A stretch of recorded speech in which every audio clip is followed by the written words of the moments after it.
Hello दोस्तों, welcome to समाधान study YouTube channel. आज हम बात करने वाले हैं पीएनएसटी से रिलेटेड बहुत ही इंपॉर्टेंट प्रश्नों के बारे में। तो कल से पीएनएसटी के एग्ज़ाम चालू हो रहे हैं। उम्मीद है आप लोगों की तैयारी एकदम बेस्ट होगी और आप लोग कल एग्ज़ाम देने जाइएगा तो पूरे फ्रेश माइंडसेट के साथ जाइएगा और माता पिता का आशीर्वाद लेके जाइएगा और टाइम पर पेपर सॉल्व करिएगा। तो चलिए हम स्टार्ट करते हैं अपना पहला क्वेश्चन। गैमेक्सीन का नाम क्या है? देखो, अब मैं एक क्वेश्चन पूछती हूँ, बताओ मैंने ये स्ट्रक्चर किसकी बनाई है? तो पता है, कुछ बच्चे बोलेंगे कि ये स्ट्रक्चर है ना, ये स्ट्रक्चर बेंजीन की है। बताओ मुझे, ये स्ट्रक्चर बेंजीन की है क्या? इसमें 6 कार्बन है, 1 2 3 4 5 और 6। ये स्ट्रक्चर बेंजीन की नहीं है, ये स्ट्रक्चर है हेक्सेन, यानी ये हेक्सेन की है। और यहाँ पर ये साइकिल जैसी स्ट्रक्चर दिख रही है, तो इसलिए स्ट्रक्चर को हम लोग बोलते हैं साइक्लोहेक्सेन। तो अगर इस स्ट्रक्चर में हम लोग क्लोरीन लगा दें सब जगह, यहाँ पे जो कुन्ने कुन्ने हैं सब जगह पे हम क्लोरीन लगा दें, तो ये स्ट्रक्चर बन जाता है किसका?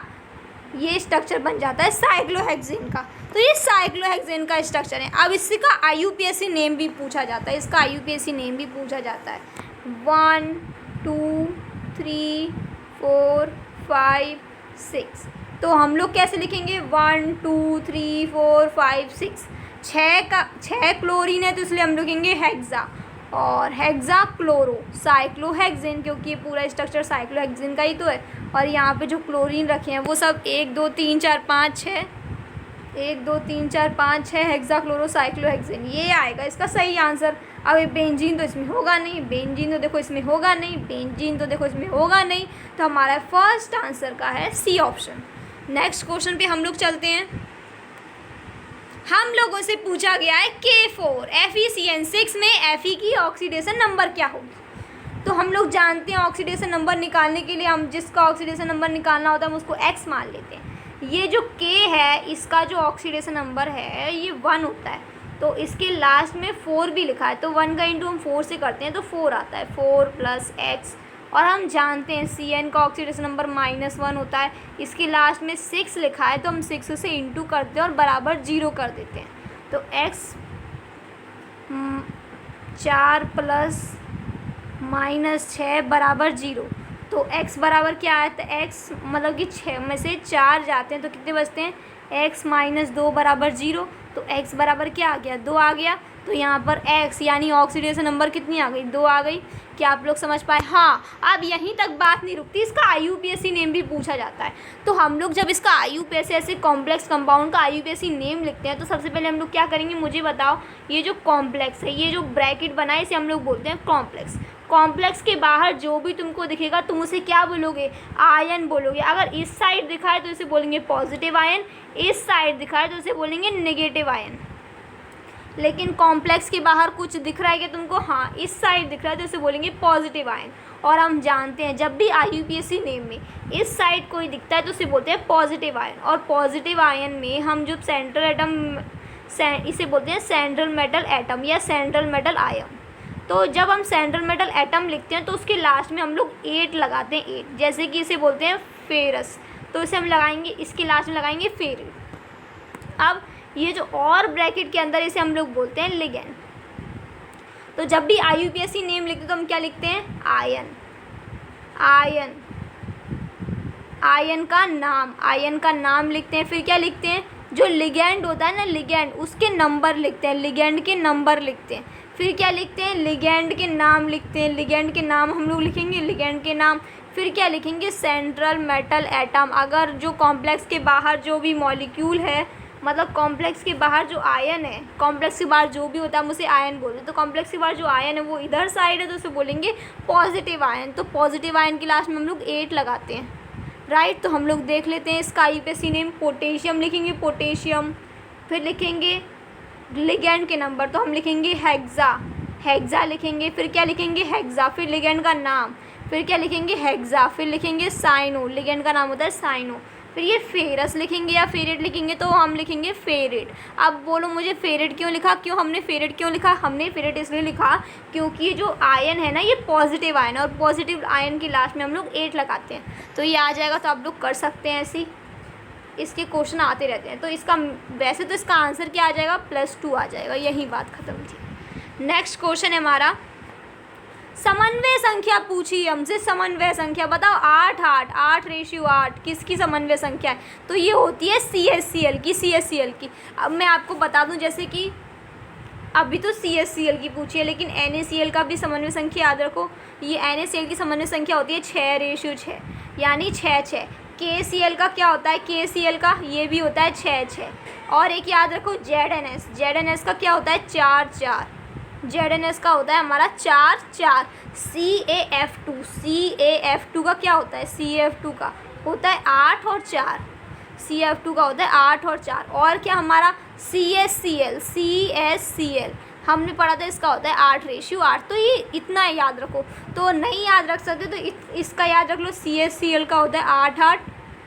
ये CHCl का 8:8 याद रख लो, ये काम बन जाएगा। CHCl का 8:8। और NaCl का कितना होता है? रेडियस रेशियो, यानी NaCl का समन्वय संख्या कितना होता है? NaCl का कोऑर्डिनेशन नंबर कितना होता है? ये होता है 6:6। अब मैं पूछूँ KCl का कितना होता है? KCl का भी यही होता है KCl का। अब मैं पूछूँ CHCl का क्या होता है? ये तो हमें मुँह ज़बानी याद है, 8:8। अब मैं पूछूँ ZNS का क्या होता है? ZNS का मैं पूछूँ तो आप लोग बोलोगे 4:4।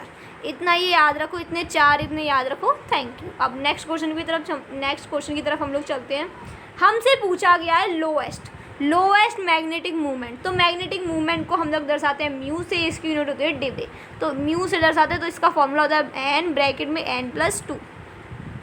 तो यहाँ पे n का मतलब है अनपेयर इलेक्ट्रॉन, यानी अयुग्मित इलेक्ट्रॉनों की संख्या। हमें चुंबकीय आघूर्ण पूछा है, यानी मैग्नेटिक मूवमेंट पूछा है। तो हम लोग क्या करेंगे, इसमें ना अनपेयर इलेक्ट्रॉन देखेंगे। अनपेयर इलेक्ट्रॉन किस में है? सबसे कम अनपेयर इलेक्ट्रॉन उसमें होंगे, वही उसमें सबसे लोएस्ट मैग्नीट्यूड होगा। तो देखो हम लोग जैसे कि ये लास्ट वाले की तरफ चलते हैं। हम लोग जानते हैं ये जो कोबाल्ट है, इसकी इलेक्ट्रॉनिक कॉन्फ़िगरेशन होती है 3d7। 3d7 क्यों होती है? क्योंकि ये 27 होता है, इसका परमाणु क्रमांक 27 होता है और 4s2 होगा। तो देखो ये +2 है, तो ये s में से 2 इलेक्ट्रॉन गायब हो जाएंगे, तो ये 4s0 आ जाएगा। ये 4s0 आ जाएगा। तो इसका जो मतलब d में कितने हैं? 7 इलेक्ट्रॉन भरे जाएंगे। 1 2 3 4 5। सॉरी, एक ज़्यादा हो गया।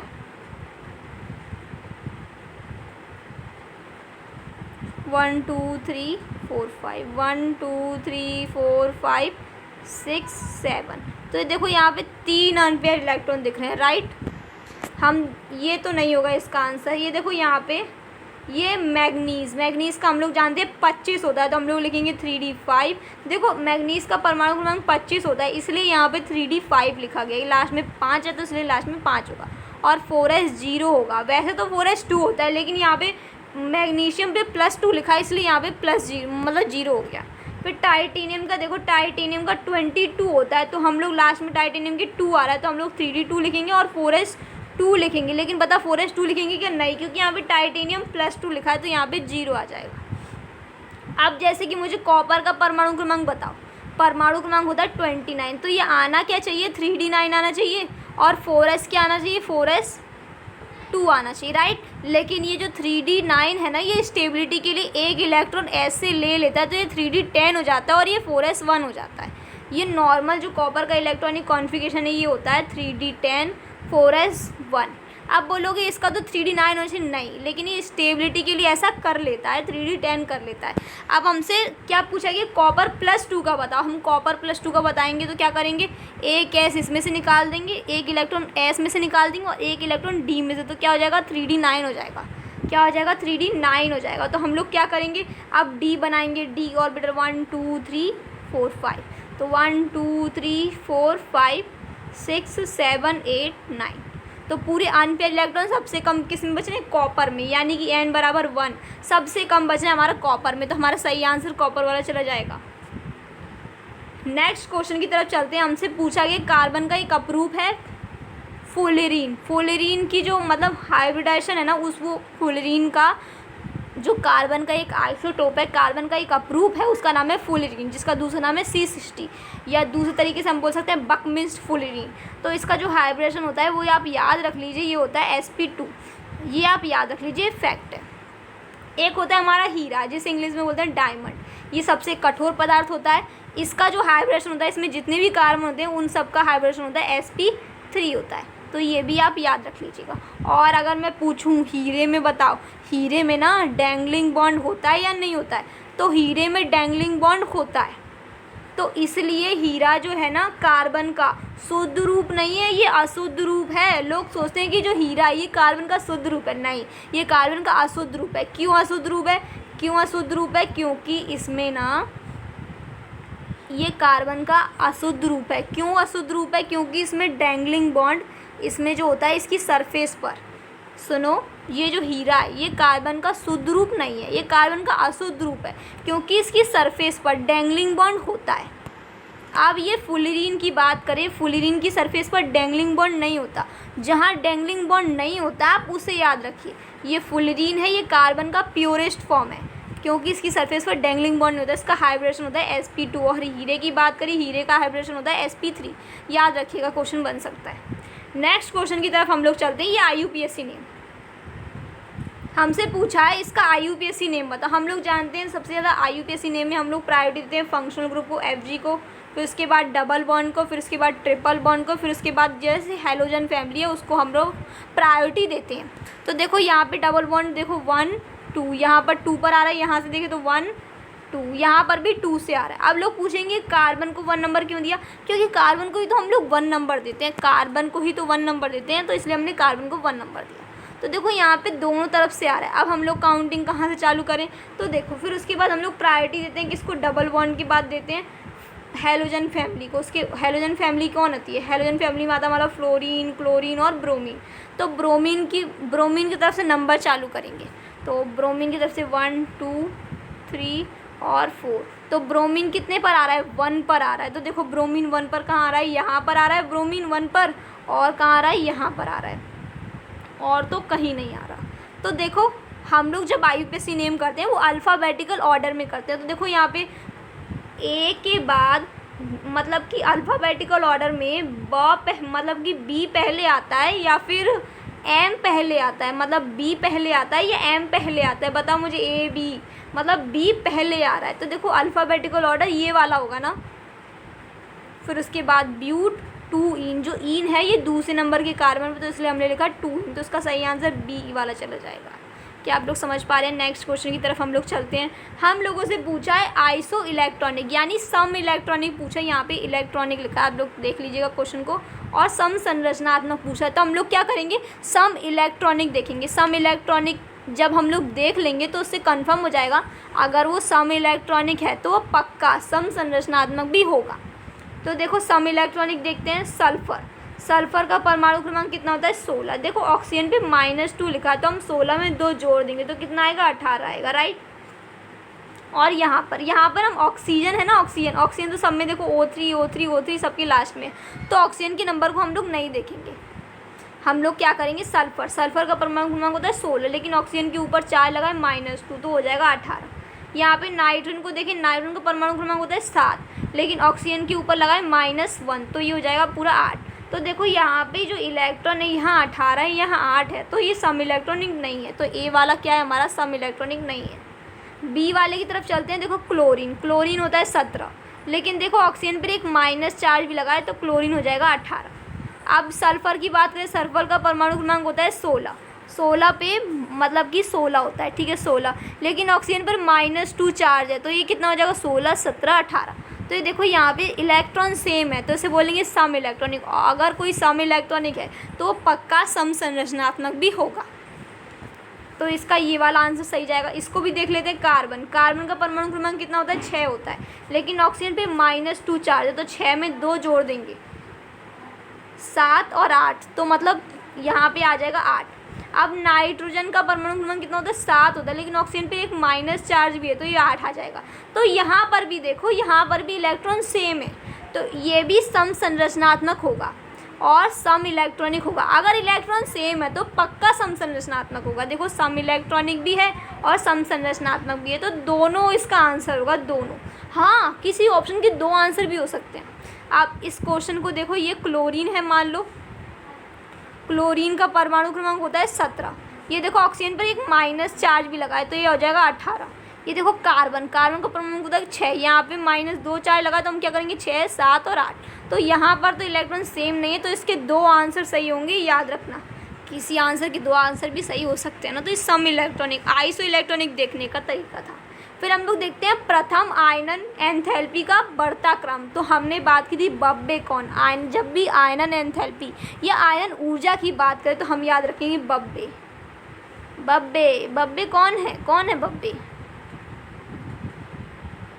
CON। तो देखो यहाँ पे CON यहाँ लिखा है, यहाँ पे तो CON नहीं, यहाँ पे तो ये नहीं होगा। यहाँ पे देखो CON है तो ये हो सकता है, यहाँ पे देखो CNO है तो ये नहीं होगा। फिर हम जानते हैं ब और बे को देखते हैं। ब, यहाँ पे देखो ब नहीं है, यहाँ पे बे ब है तो ये भी नहीं होगा। यहाँ पे देखो ब और बे है तो ये सही आंसर होगा सी वाला ऑप्शन। नेक्स्ट क्वेश्चन की तरफ हम लोग चलते हैं। इथाइन, इथाइन का समझात हमसे पूछा। इथाइन का, इथाइन मतलब 2 कार्बन को हम लोग बोलते हैं ईथ, और अगर यहाँ पर ट्रिपल बॉन्ड लग जाए तो उसे बोलते हैं आइन। यहाँ पर कार्बन की वैलेंसी 4 होती है तो यहाँ पे एक हाइड्रोजन भी आ गया, तो मतलब इसका फॉर्मूला क्या हुआ C2H2।